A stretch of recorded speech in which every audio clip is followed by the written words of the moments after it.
lagi bersama kami bertiga, yaitu Ana, Ayu, dan Herlisa. Di sini kita akan membahas mengenai materi pemasaran internasional pada bab 11, yaitu mengelola komunikasi pemasaran di pasar internasional. Nah, saya sendiri yaitu Ana Maria, serta dua rekan saya lagi, yaitu Ayu Wulandari dan Herlisa Febrianti. Yang pertama, kita akan membahas IMC atau Integrated Marketing Communication.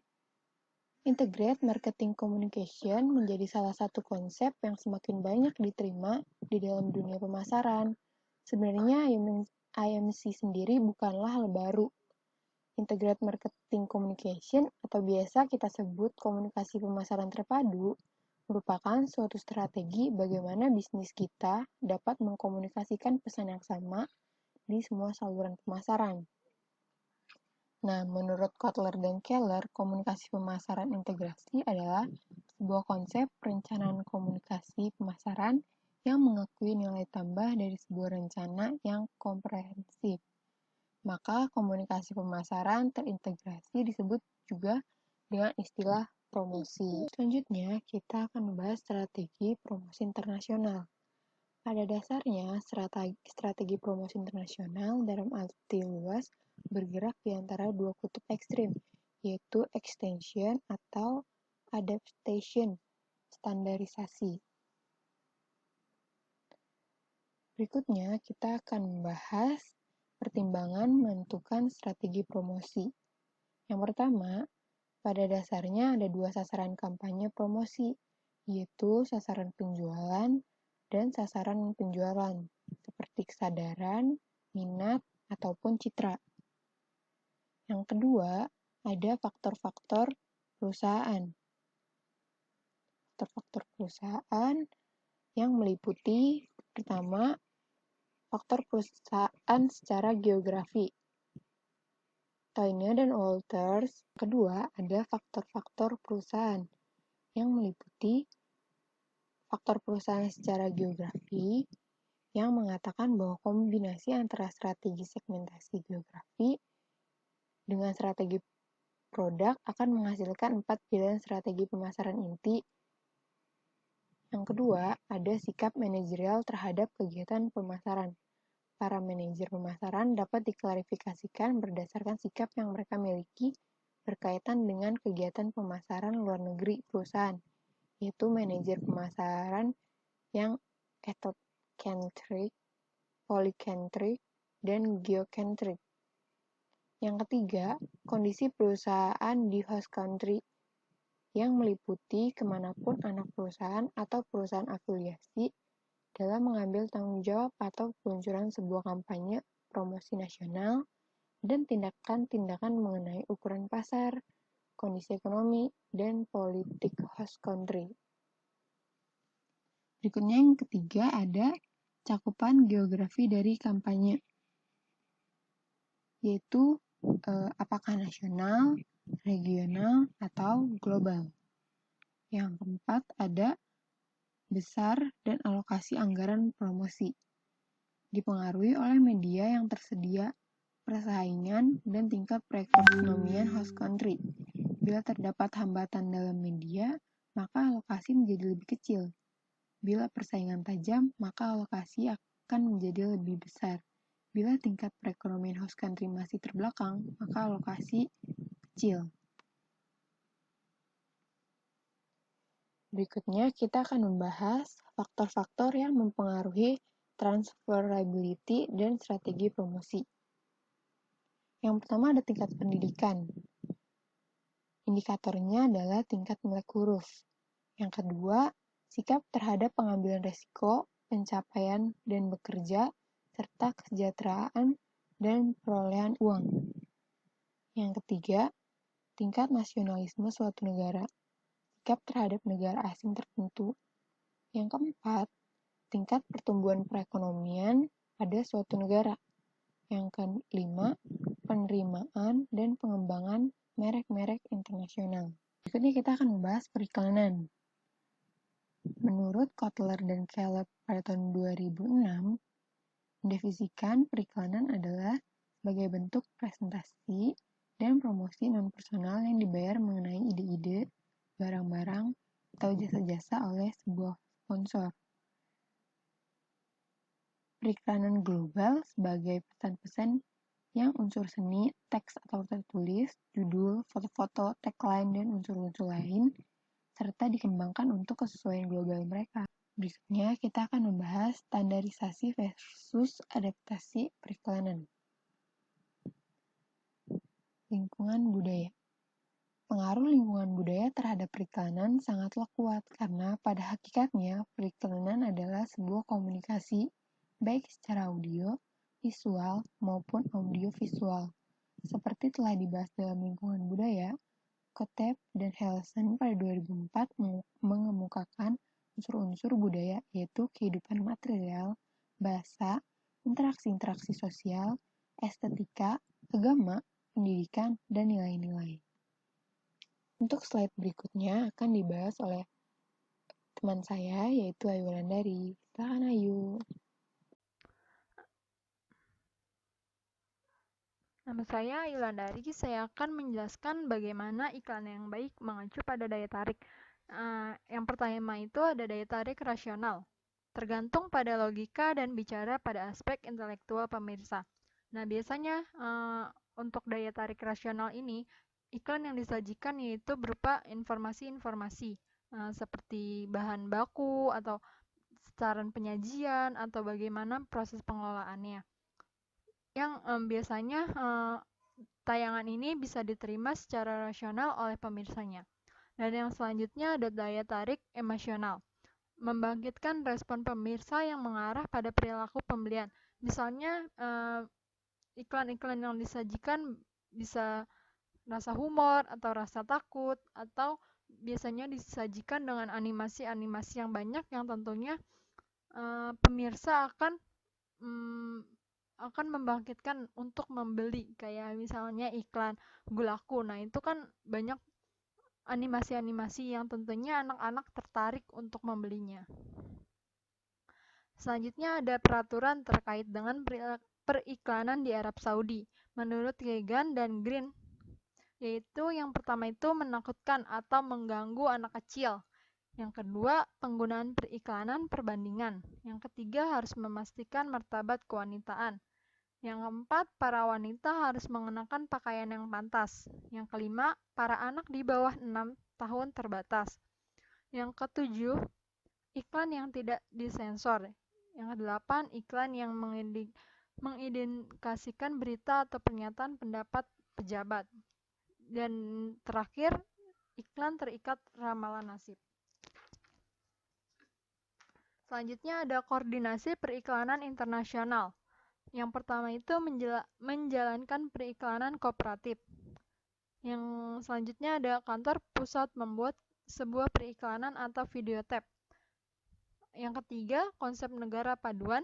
Dan yang keempat, melakukan pertemuan global atau pan-regional. Selanjutnya ada bagaimana memilih sebuah biro periklanan. Yang pertama itu menggunakan biro periklanan yang menangani periklanan di host country. Yang kedua, memilih sebuah periklanan. Dan yang ketiga, memilih sebuah anak perusahaan dari perusahaan biro iklan internasional. Dan yang keempat, memilih biro-biro periklanan yang memiliki jangkauan global. Selanjutnya ada memilih sebuah biro periklanan. Kriteria dalam pemilihan biro periklanan yang pertama itu ada cakupan besar. Tentunya biro yang kita pilih harus cakupannya luas, internasional. Dan yang kedua ada kualitas dari cakupan besar. Kualitasnya bagaimana? Tidak hanya cakupan yang besar, tapi kualitasnya juga harus bagus. Dan yang ketiga, kemampuan mengembangkan kampanye internasional. Yang keempat ada reputasi dalam kreativitas. Tentunya kita melihat reputasi dari biro periklanan tersebut. Apakah dia memiliki reputasi yang baik atau yang buruk. Dan yang kelima, cakupan dari kualitas jasa pendukung. Dan yang keenam, tentunya citra perusahaan. Tentunya kita dalam memilih biro periklanan, tentunya kita akan memilih biro yang memiliki citra perusahaan yang baik. Selanjutnya ada keputusan-keputusan media global. Walaupun pasar-pasar di negara maju semakin serupa, namun ketersediaan media televisi, surat kabar, dan bentuk-bentuk media elektronik lainnya, serta media cetak berbeda-beda. Perlu diingat bahwa walaupun ketersediaan media tinggi, penggunaannya sebagai media periklanan mungkin terbatas, disebabkan oleh peraturan pemerintah setempat mengenai alokasi waktu untuk periklanan. Saya Herlisa Febrianti akan melanjutkan presentasi dari Ayu Wulandari. Promosi penjualan. Menurut Kotler and Giller, tahun 2006 dalam bukunya halaman 496, promosi penjualan atau sales promotion itu sebagai sebuah keanekaragaman dari insentif jangka pendek untuk mendorong seseorang mencoba atau membeli produk atau jasa. Jadi, promosi merupakan rangkaian usaha atau kegiatan perusahaan dalam mempengaruhi konsumen aktual maupun konsumen potensial agar mereka mau melakukan pembelian terhadap produk yang ditawarkan, baik saat ini atau di masa yang akan datang. Komponen aktual itu sendiri merupakan konsumen aktual itu sendiri merupakan konsumen yang langsung membeli produk yang ditawarkan pada saat itu atau sesaat setelah promosi produk tersebut dilancarkan perusahaan. Dan konsumen potensial merupakan konsumen yang berniat untuk melakukan pembelian terhadap produk yang ditawarkan perusahaan di masa yang akan datang.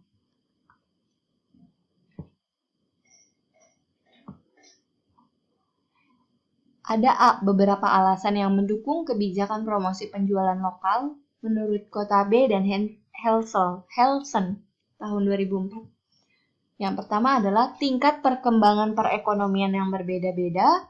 Yang kedua, tingkat kematangan pasar yang berbeda. Tiga, perbedaan persepsi budaya. Keempat, perbedaan dalam struktur perdagangan. Dan yang kelima adalah peraturan pemerintah host country yang berbeda-beda.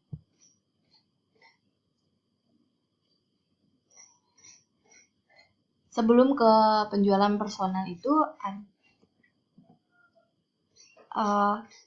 kita bahas sedikit tentang tujuan promosi. Tujuan promosi adalah untuk menjelaskan bila produk kita yang masih baru perlu dikenalkan dan diinformasikan kepada konsumen bahwa saat ini ada produk baru yang tidak kalah dengan produk yang lama. Setelah konsumen mengetahui produk yang baru, diharapkan konsumen akan terpengaruh dan terbujuk sehingga beralih ke produk tersebut. Dan pada akhirnya perusahaan hanya sekedar mengingatkan bahwa produk tersebut tetap bagus untuk dikonsumsi. Hal ini dilakukan karena banyaknya serangan yang datang dari para pesaing.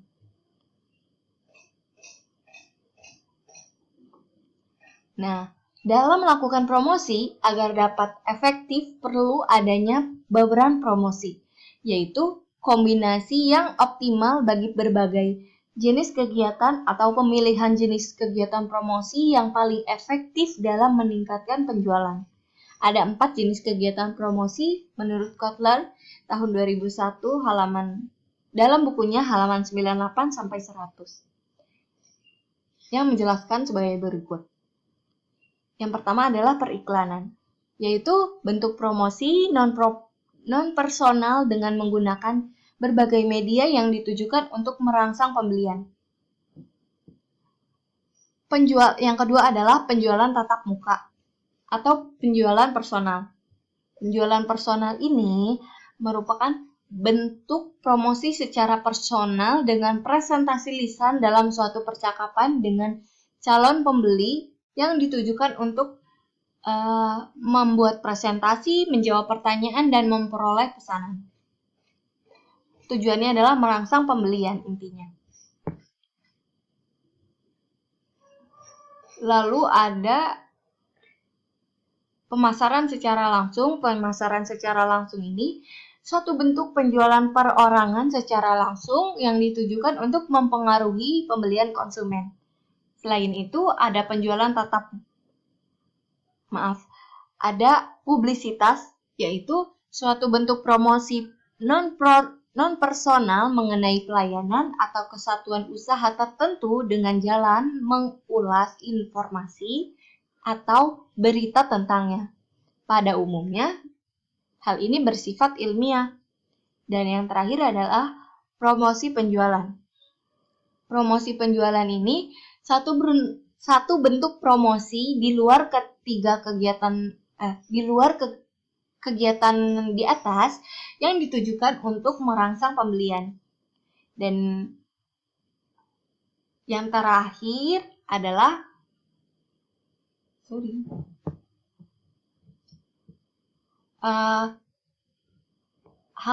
tadi merupakan keempat jenis kegiatan promosi.